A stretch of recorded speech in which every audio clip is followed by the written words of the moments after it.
ስብሐት ለእግዚአብሔር ለዘአብጽሐነ እስከ ዛቲ ሰዓት። ምስጋና ለእግዚአብሔር ይሁን በሰማይ በምድር ላለው ለአምላካችን ለመድኃኒታችን ለኢየሱስ ክርስቶስ ክብርና ምስጋና ለእሱ ይሁን።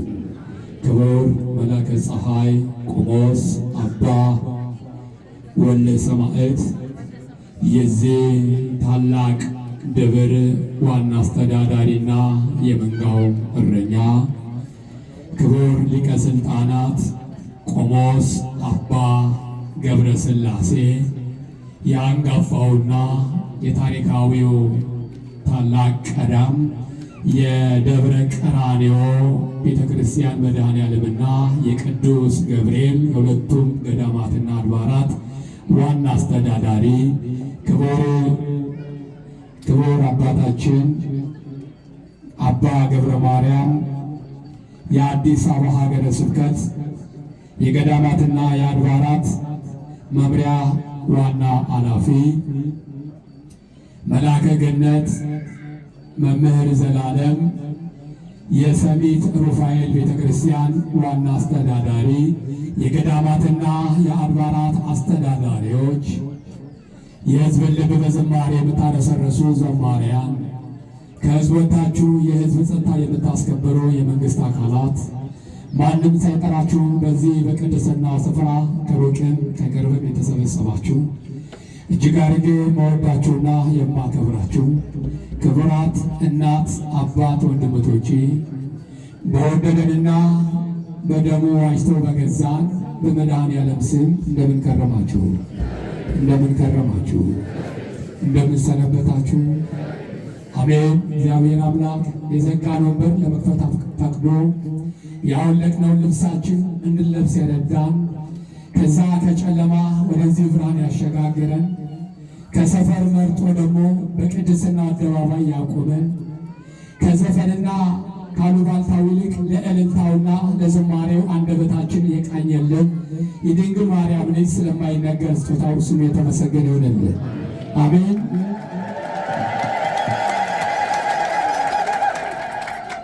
እንደው ክቡራት አባቶቻችን የደብሩም አስተዳዳሪ የሁሉም የገዳማትና የአድባራት አስተዳዳሪዎች ከፈረሱ ጋሪው ቀደመ ባትሉኝ እንደው ማሳሰቢያ ብናገር ደስ ይለኛልና ለምን ወደ ኋላ እንዳታደርገውም ወይ እንዳትሉኝ የመዘንጋት ባህሪ ስላለብኝ ያየሁትን መናገር ፈልጌ ነው።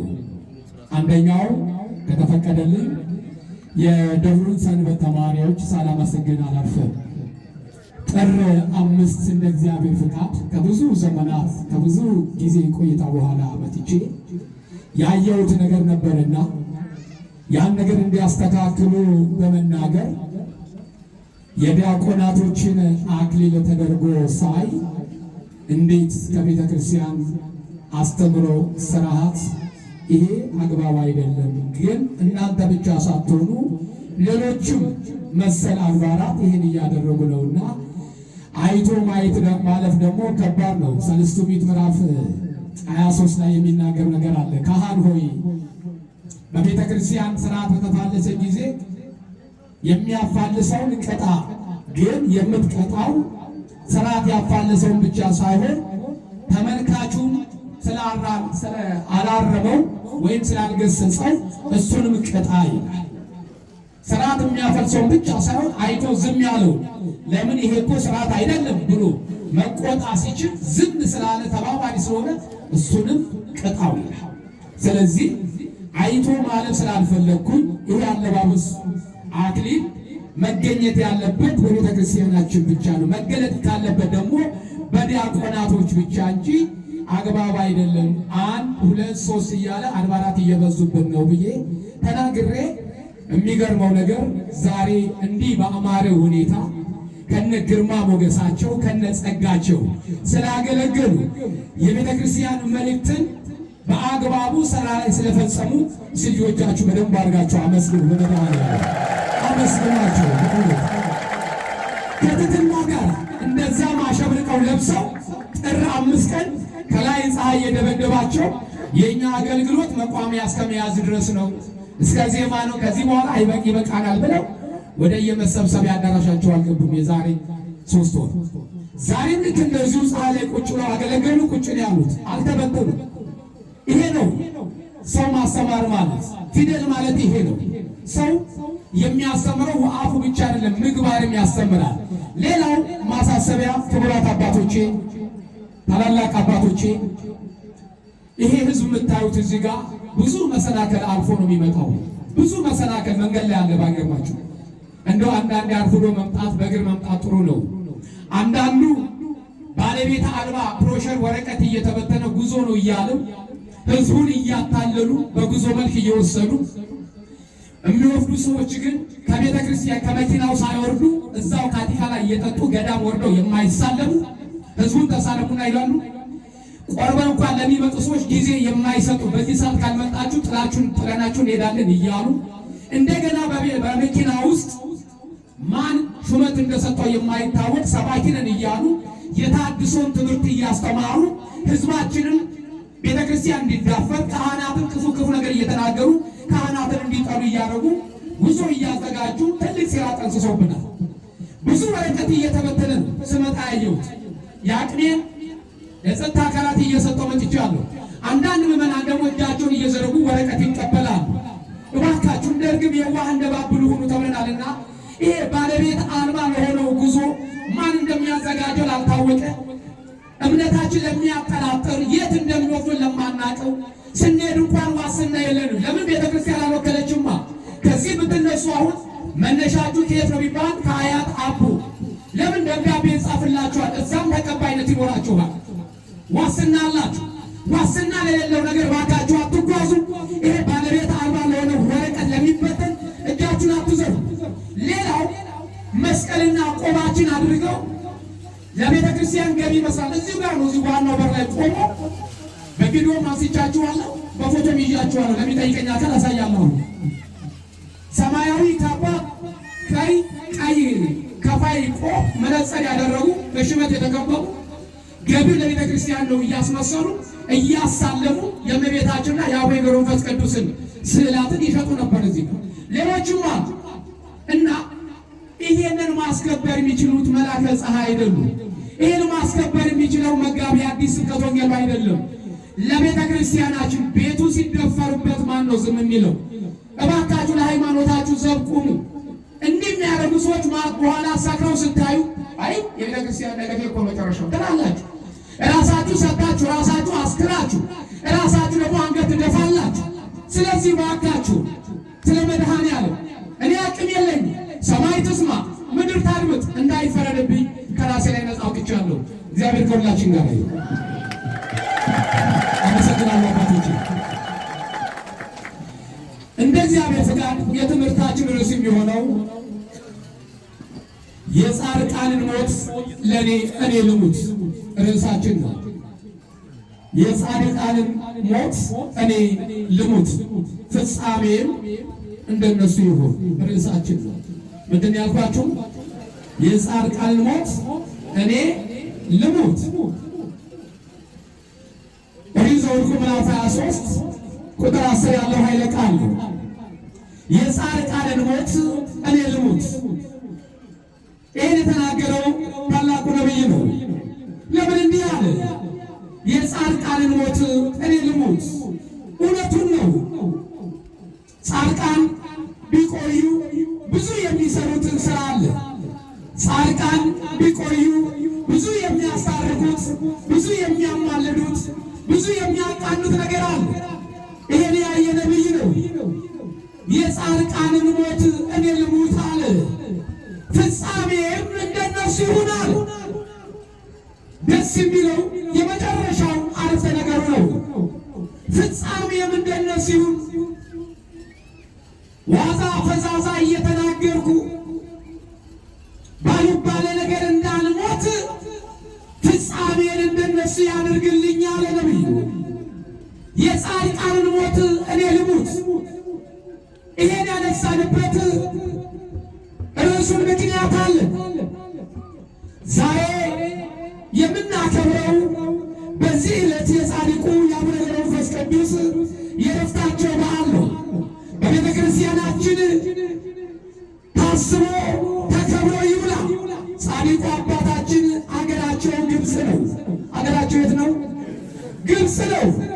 አባታችን የአባታቸው ስም ስምዖን የእናታቸው ስም አቅልስያ ይባላል። ልጃቸው ለ30 ዓመት ሙሉ መከራ ያዩ ነበረ። ለስንት ዓመት? ለ30 ዓመት ሙሉ ልጅ አልነበራቸው። የእግዚአብሔር ሰዎች ናቸው።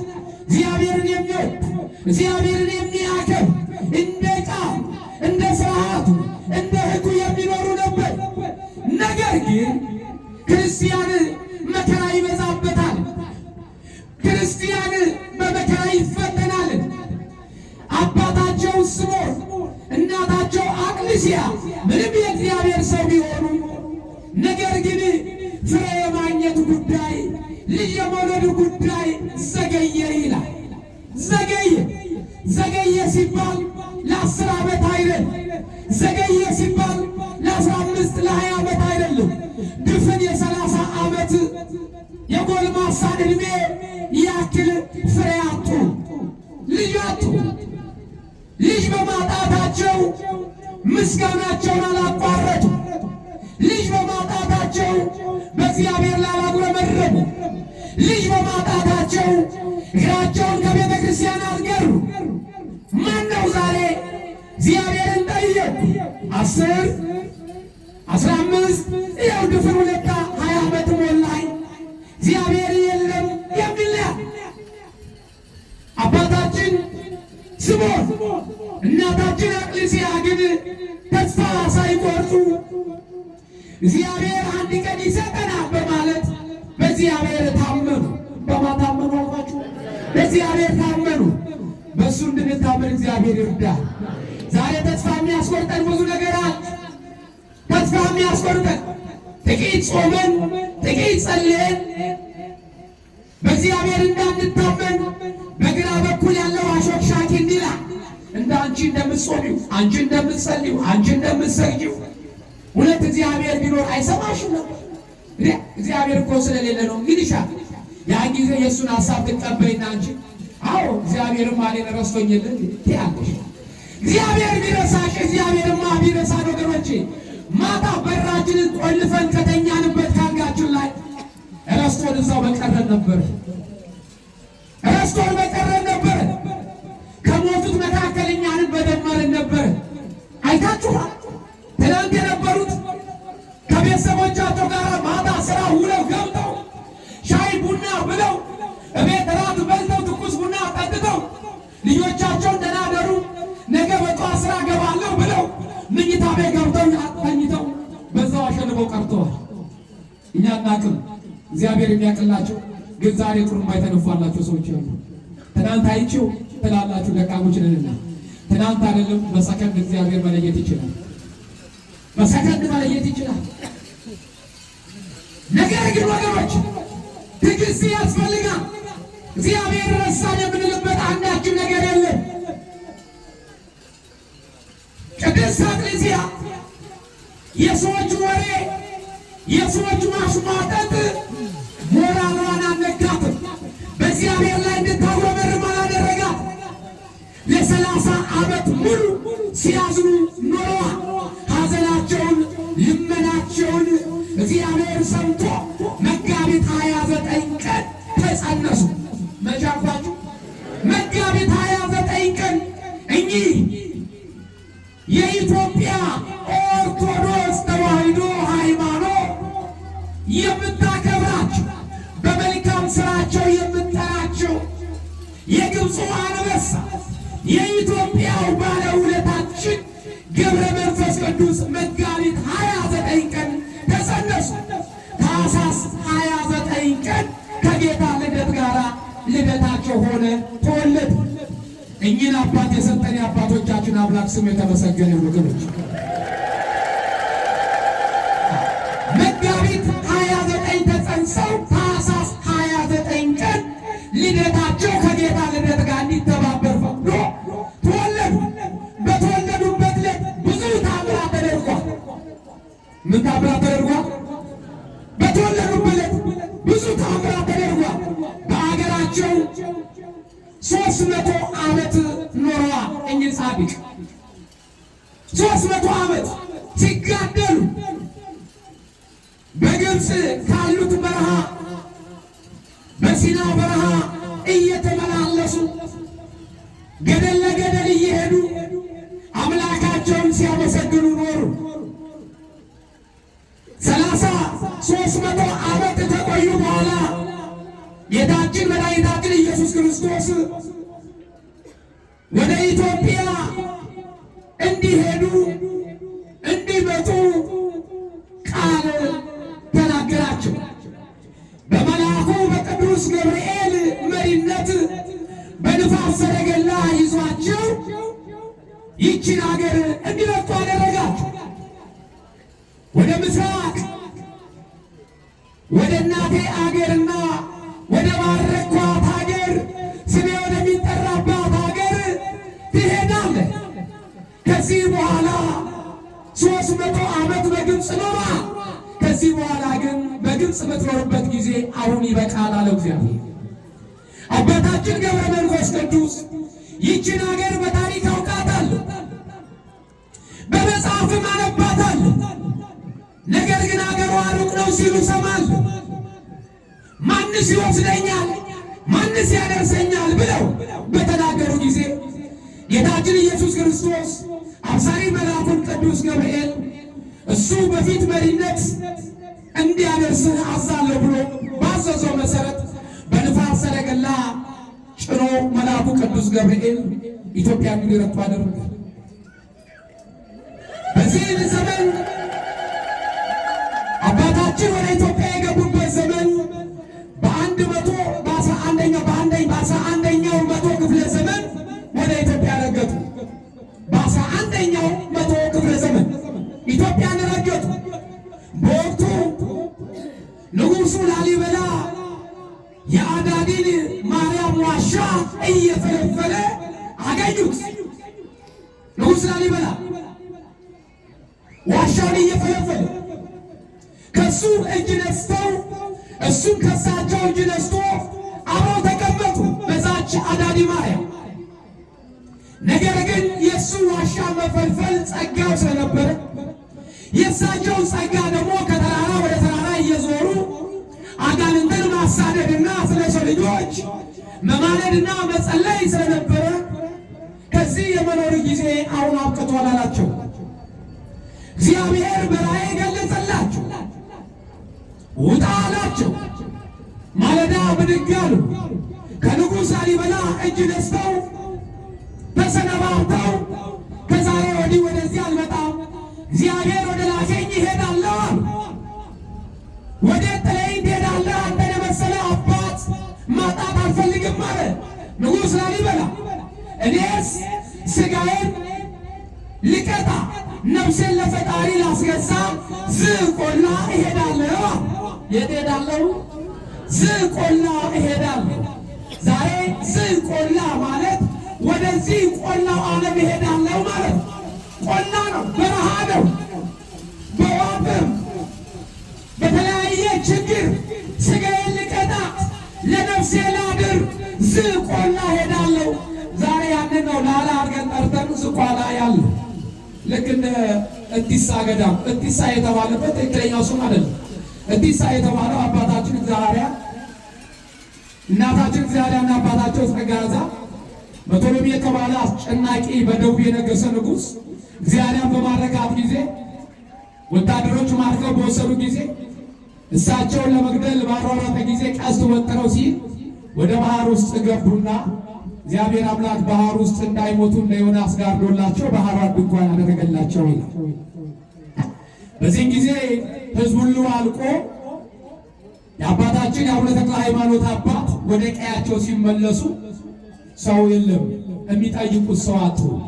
ባለቤታቸው ከእግዚአብሔር ያገኘዋት አጋዣቸው የግራ አጥንታቸው የለችም። ማንን ይጠይቁ? ሞታለች አለች የሚላቸው ጠፉ። በዚህ ጊዜ ያላቸው አማራጭ ጸሎታቸውን ከጸለዩ በኋላ ወደ እግዚአብሔር ቀና ብለው ጌታ ሆይ የሰጠኸኝ እህቴሳ ሴት አለች አሉ። ምንድን ያሉት? የሰጠኸኝ እህቴሳ ሴት አለች። ዛሬ እቲሳ የሚለው እቴሳ እስከሚለው የወጣ ቃል ነው። ወደ ነገራችን እንመለስ፣ ወደ ታሪኩ። በዚህ ጊዜ ዝቋላ ሄዳለሁ አባታችን በዝቋላ ደብር በደብረ ከርቤም እየተመላለሱ በጾምና በጸሎት ተወስነው 260 ዓመት ኖሩ። ከግብፅ በኋላ ወደ ዝቋላም ወደ ደብረ ከርቤም እየተመላለሱ 262 ዓመት ሙሉ እየተጋደሉ በጾም በጸሎት በስግደት ከዚህ ዓለም ገዢ ከሆነው ጋራ ምስራቁን ምዕራቡን ሰሜኑን ደቡብን እየባረኩ በባረኩ ጊዜ አጋንንትን እያንጫጩ ይጸልዩ ጀመር። ከአባታችን ከጸሎት ፍሬ መካከል አንዱ ታላቁ ፍሬ የተገኙት የኢትዮጵያ ኮከብ የአጋንንት መቅሰፍት የወንጌል ገበሬ የመነኮሳት አባት የሆኑት አባታችን አቡነ ተክለ ሃይማኖት በእሳቸው ጸሎት የተገኙ ናቸው።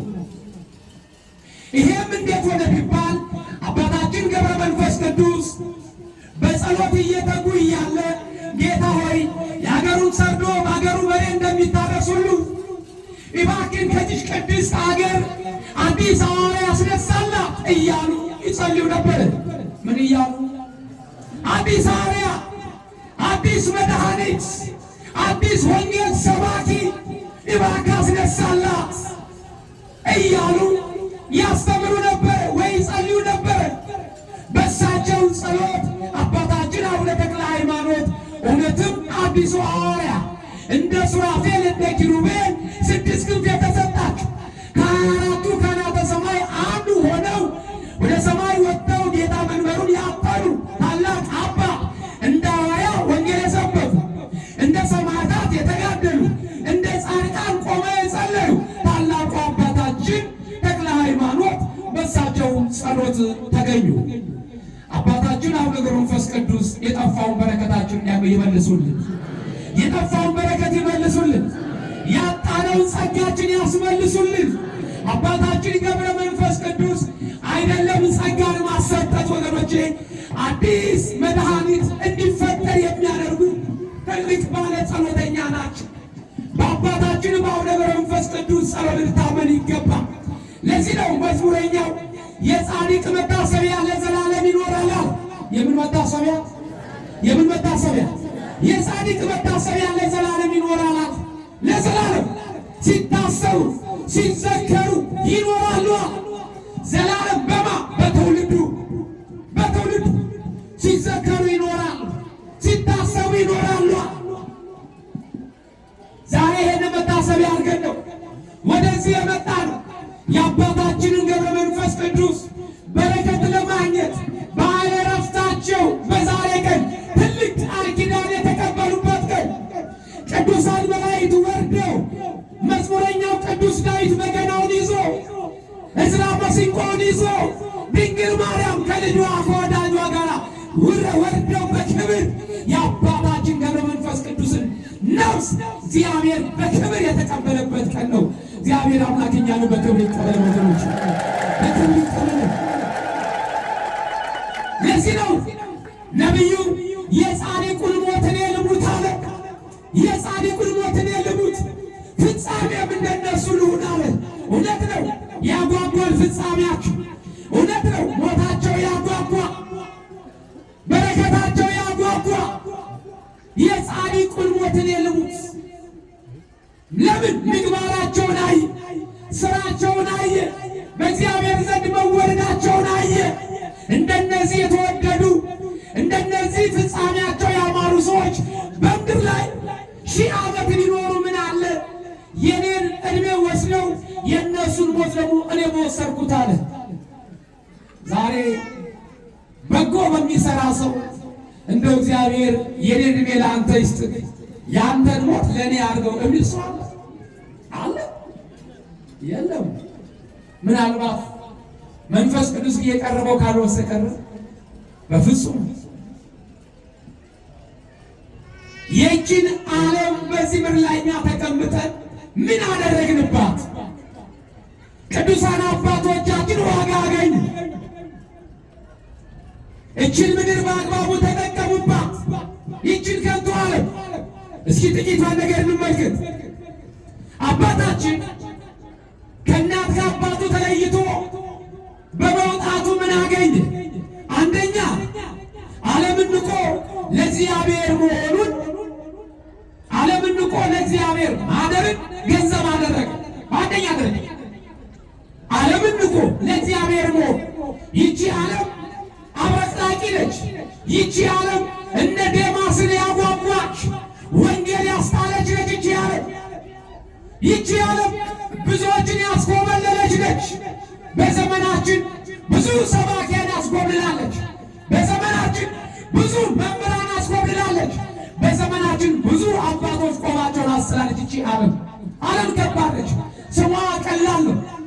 ዓለም ብለን ስንጠራ ሶስቷ ፊደል፣ ነገር ግን መከራ ያለባትን መከራ ዓለም ነች። ስታዩት ስታብረቀርቅ ሕፃን፣ ጎልማሳ፣ አዛውንት አትልም። ሁሉንም ትኩረት ትስባለች። ትኩረት ትስባለች። የያዝነውን በረከት ታስጥለናለች። ወገኖቼ ይችን አብረቅራቂ ዓለም አትውደዱ። ያብረቀረቀ ነገር ሁሉ ወገኖቼ ወርቅ አይደለም። ጥሩ ነገር የመሰለ ነገር ሁሉ ወገኖቼ ለነፍሳችን መርዝ ሊሆን ይችላል።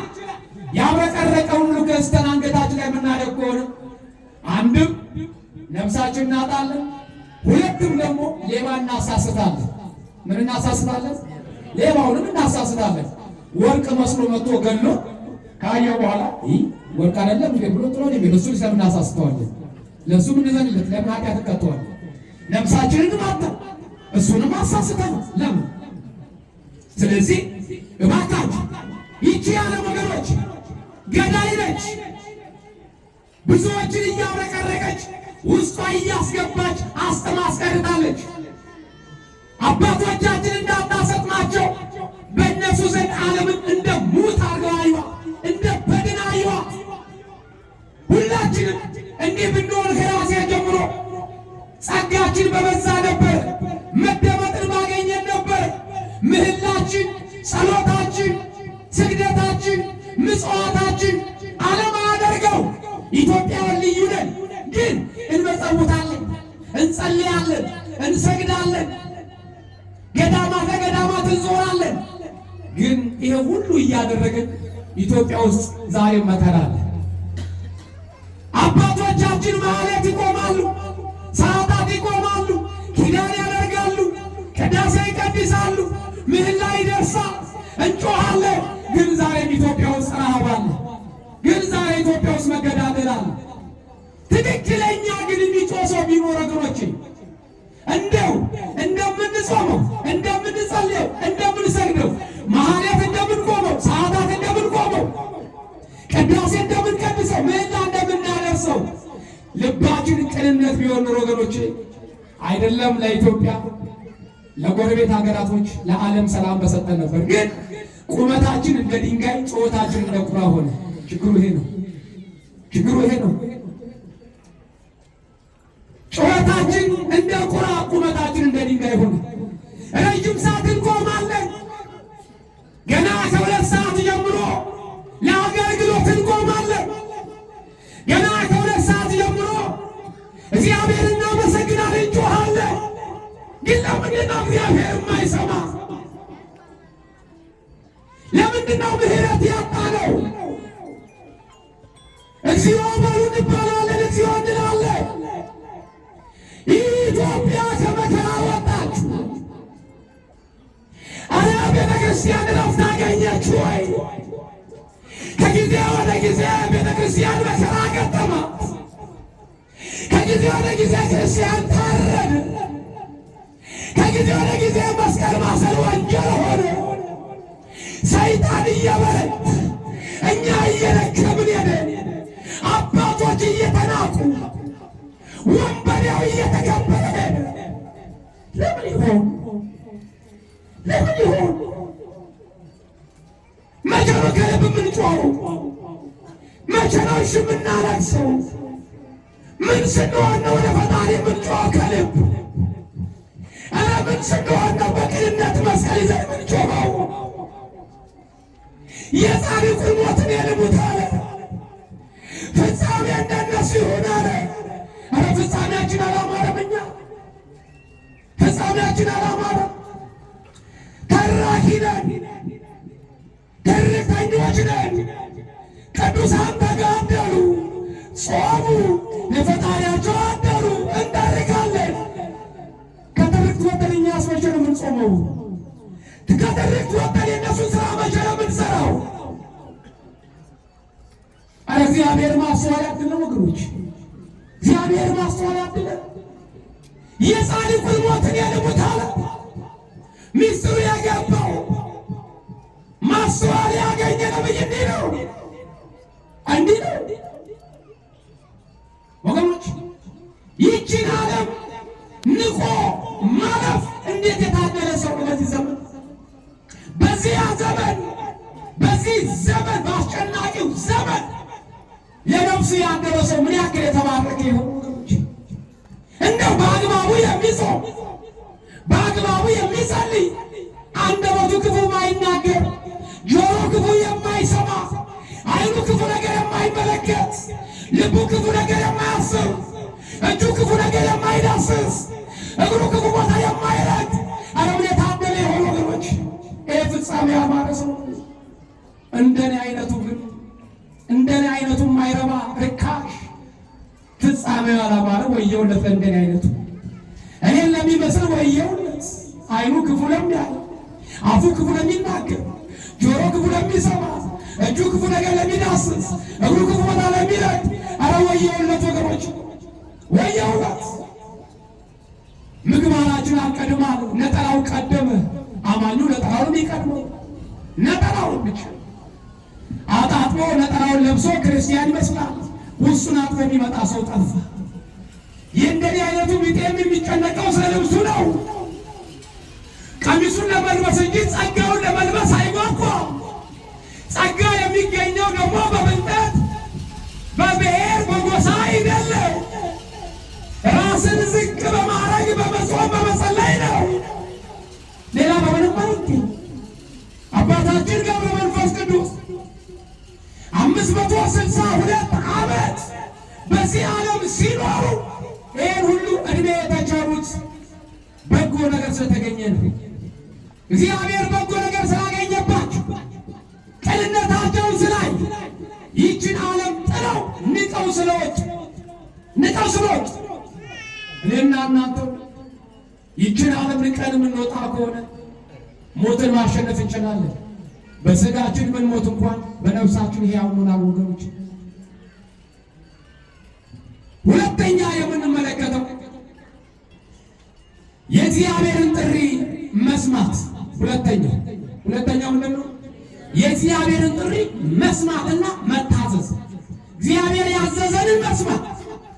አባታችን ገብረ መንፈስ ቅዱስ የእግዚአብሔርን ጥሪ ሰሙ፣ ሰምተው ፈጸሙ። እኔና እናንተ አባቶች ሲያዙ ማን ነው? እሺ የቤተ ክርስቲያንን ጥሪ የሚሰማ ማን ነው? እግዚአብሔርን እሺ የሚል ማን ነው? ጠዋት ሲነሳ እግዚአብሔርን የሚያመሰግን ማን ነው? ቀን በሰላም ስለዋለን ግማሿን ቀን ቀሪ ሰዓትን ባርክልኝ ብሎ እስክሪብቶውን አቁሞ ቁጭ አድርጎ ስራውን አቁሞ ጌታ ሆይ ቀሪውን ሰዓትን ደግሞ ባርከህ በሰላም አውለኝ የሚል ሰው ማን አለ? ሰዓት ደረሰ፣ ምሳ ሰዓት፣ በሩን ዘግቶ ቢሮ ዘግቶ የሚሄድ ነው ሁሉም ያለው ወደ ምሳው እንጂ አምላክ ሆይ ከዚህ እስከዚህ ሰዓት ድረስ ስራዬን እንዳከናውን የረዳኝ አንተ ነህ፣ ከዚህ በኋላ ደግሞ ቀሪ ሰዓቴን ደግሞ ባርክልኝ የሚል ሰው ነው። እግዚአብሔር በየሰዓቱ ስናመሰግነው በጸጋ ላይ ጸጋ፣ በበረከት ላይ በረከት ይሰጠናል። የእግዚአብሔርን ጥሪ መስማት። አብርሃም የእግዚአብሔርን ጥሪ በመስማቱ እግዚአብሔርን እሺ በማለቱ እንደ ቃል በመጓዙ ዕድሜ ተችሮታል። ዘሩን እንደ ሰማይ ከዋክብት እንደ ምድር አሸዋ በዝቶለታል። ለምን? እግዚአብሔርን እሺ በማለቱ። ያልታዘዙትን የእግዚአብሔርን ትእዛዝ የሻሩት ግን እንደ ዮናስ መከራ በዝቶባቸዋል። ዛሬም ኢትዮጵያ መከራ የበዛባት እግዚአብሔር ያዘዘንን እየተውን እግዚአብሔር ሕግና ስራ ስንተላለፍ ኢትዮጵያ ዛሬ መከራ ጭንቅ እየበዛባት ከጊዜ ወደ ጊዜ በዓለም የምንሰማው ትርክት በዓለም የምንሰማው ወሬ ዛሬ በዓይናችን እያየን ጉድ እያልን ጉዱም ደግሞ ቤታችን እየመጣ አስቸገረ። እሱ ነው ችግሩ። ስለዚህ ባካችሁ እኚህ ቅዱሳን ለእኔና ለእናንተ አንድም መጠለያ ዋርካ አንድም ደግሞ በነፍሳችን የረከስነውን ነፍሳችን እንድትቀደስ የሚያደርጉ በስጋችን የጎሰቆልነውን ከስጋ ጉስቁልና በንስሐ እንድንወጣ የሚያደርጉን በእሳቸው ቃል ኪዳን በመታመን እኚህን ጻድቅ የታመነ ዝክራቸውን የዘከረ ቀዝቃዛ ውሃ ያጠጣ በስማቸው የተማጸነ ጧፍ ዕጣን የሰጠ ዋጋውን በሰማይ እከፍለዋለሁ ብሎ እግዚአብሔር ቃል ገብቶላቸው ዋጋውን በሰማይ እከፍለዋለሁ። ከእኛ የሚጠበቀው እሺ ብሎ ትእዛዙን መፈጸም። ምን ብሎ እሺ ብሎ ኢሳይያስ ምዕራፍ 1 ቁጥር 19 ላይ እሺ ብትሉ የምድርን በረከት ትበላላችሁ። እሺ ብላችሁ ብትታዘዙ ገብረ መንፈስ ቅዱስ ከግብፅ ውጣ ወደ ኢትዮጵያ ሂድ ዘር ማንዘር ወደሌለበት እናት አባቱ ወደማይከተሉበት ሀገር ሂድ ሲለው አልተጠራጠሩም። ደብረ ሕይወት እሺ ነው ያሉት። አሁን እግዚአብሔርን ትወዱታላችሁ? አቤት ትወዱታላችሁ? ማርያምን እኪሰሩ እንደ ያለው ለካስ እግዚአብሔርን ትወዱታላችሁ አይደል? ማርያምን አሁን እግዚአብሔር እንደ ገብረ መንፈስ ቅዱስ በረከት የምታገኙት ኃጢአትሽ የሚደመሰስልሽ በደልን የምደመስስልህ ከሞቀ ቤቱ ወጥተህ ውጣ ወደ ሰሜኑ ክልል ሂጂ በዚህ ገዳም ቢለን ፈቃደኛ የሚሆን ሰው አለ? አሁን ድንገት ሳናስበው አንድ የበቁ አባት ማላችሁ ዱብ ብለው ጸጋ እግዚአብሔር ሞገስ የሰጣቸው አባት መጥተው በሉ እግዚአብሔር እዚህ የገባውን ሕዝብ ግቢ የገባውን ርስቴ ያገባዋለሁ፣ መንግሥተ ሰማያት አስገባዋለሁ። ነገር ግን አንድም ሰው በኋላ እንዳይመለስ ወደ ቤቱ ሁላችሁም እግዚአብሔር ወደዚህ ገዳም ሂዱ ብሏችኋል። ቀሪ ዘመናችሁን በዛ አሳልፉ ቢባል እሺ ሚል ሰው አለ? አዎ ያለው ክራይ ቤት ያማረረው ሰው ነው። ማርያምን አዎ ያለው ክራይ ቤት ምን ያለው ክራይ ቤት ያሰቃይ እሱ ነው ያለው። እነ ወይዘሮ አልማዝ አዋላሉ ወንድሜ ራባ ፎር መኪና ይዘው መጥተዋል።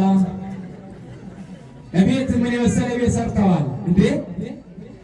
ገና አንድ ወር እንኳን ሳልቀመጥበት ቤቴ ላይ ደግሞ ልውጣና ልሄድ አለ እግዚአብሔር ማይቻል ነው፣ ይቅር ባይ ነው። እንዲህ እያልን ነው የምንሸወደው ወገኖች። እሺ ብትሉ ብትታዘዙ የምድርን በረከት ትበላላችሁ አለ። እምቢ ብላችሁ ብታመፁ ግን አለ አልጠራውም ራስ ጠራው ዘ ሳጠራውን እየበላ ነው ሲፉ አይደል? በጎ ነገር ተመኝ ይላሉ አባቶቻችን። ምን ክፉ ነገር አስመኝ።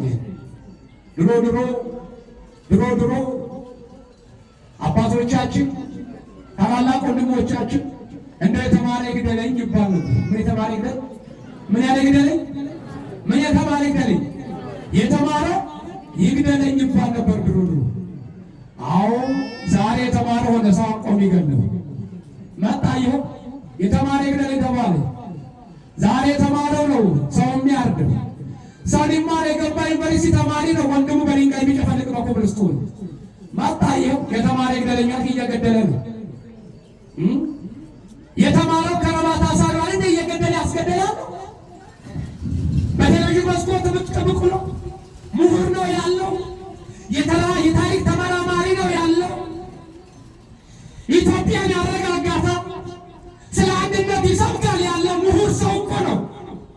ትልቅ ብለነው ትንሽ ሆኖ የምናገኘው በቴሌቪዥን መስኮት ላይ ስለ አንድ ጎጥ ሰብኮ ስለ አንድ ታሪክ ተርኮ ሌላውን የበላይ የሌላውን በታች ተረጋጭ አርጎ ተርኮ አንዱ እንዲገላሉ ይወርዳል።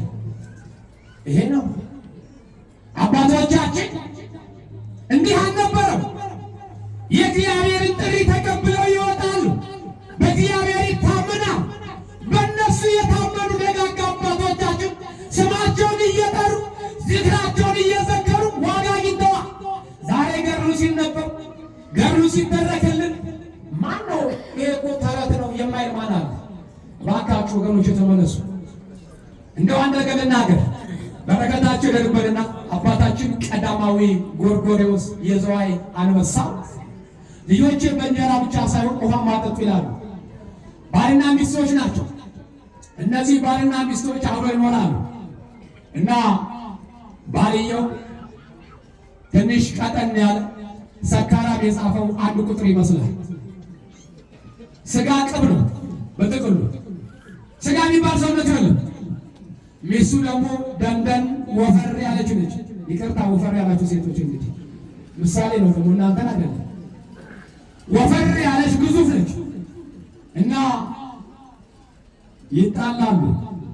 አብረው በሚኖሩበት ሰዓት እሷ ቆመሽ ቀረች ስትባል እሱ ምነው ሚስት አታገባም ሲባል ፈለገና እሷን አገባ። እሷም ላፋረገችው ከሷ አፍ ለመትረፍ። ከዛ በኋላ አግብተው አብረው ሲኖሩ ቤት ውስጥ ከተወሰነ ወራት በኋላ ባህሪዋ ተቀየረ። ሚስትየዋ ባህሪዋ ተቀየረ። ሴት መሆን ሲገባት እቤት ወንድ ሆነች። እሱ ደግሞ ወንድ መሆን ሲገባው ሴት ሆነ ቤት ውስጥ። አንተ አለችው፣ አቤት። ተነስ አፈር ደኝተኛል፣ ተነስ ሊጣውካ አረናላቀው እንዴት እንደሚቦካ አታቦካም? እንዴት አታቦካለሁ? እንግዲህ ጧት ስታለው አላቦካለሁ።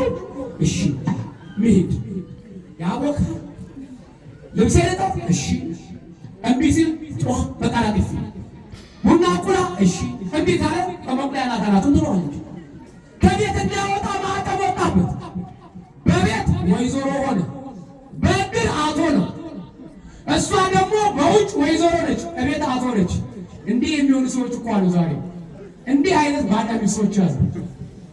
ፈጣሪ የሌለበት ቤት።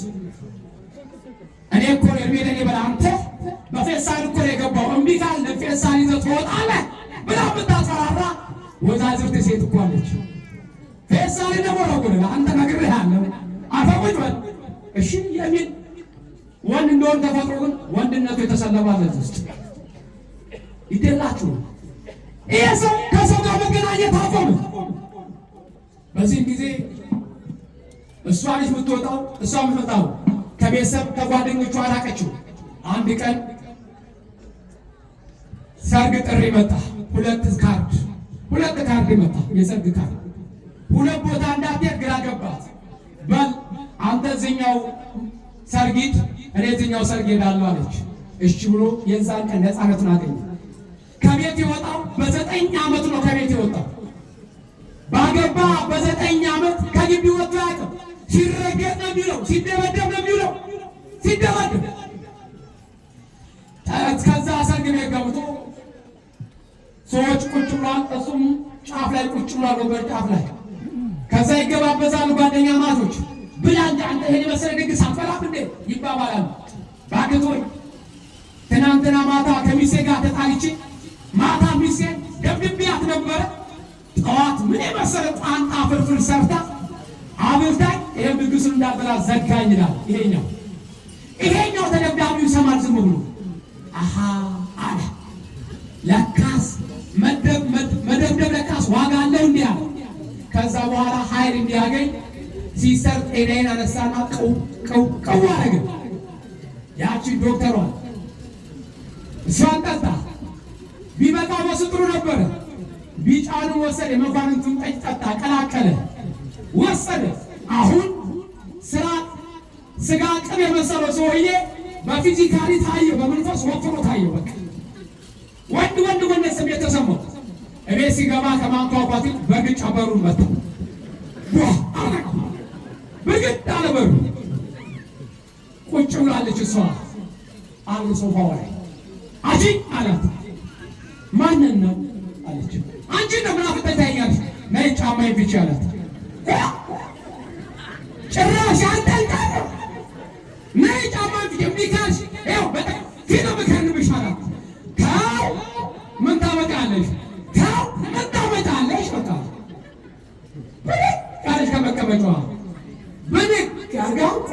አደረገችና ላይ ቁጭ ብላ እንደ ሙገጫ እንደ ቡና ቡና አደረገዋለች። ላይቀርለት እሪያለ ዱላው ሲበዛበት እሷም ወስዳለች፣ እሱም ወስዶ እሪያለች። ጎረቤት ተጋደሉ።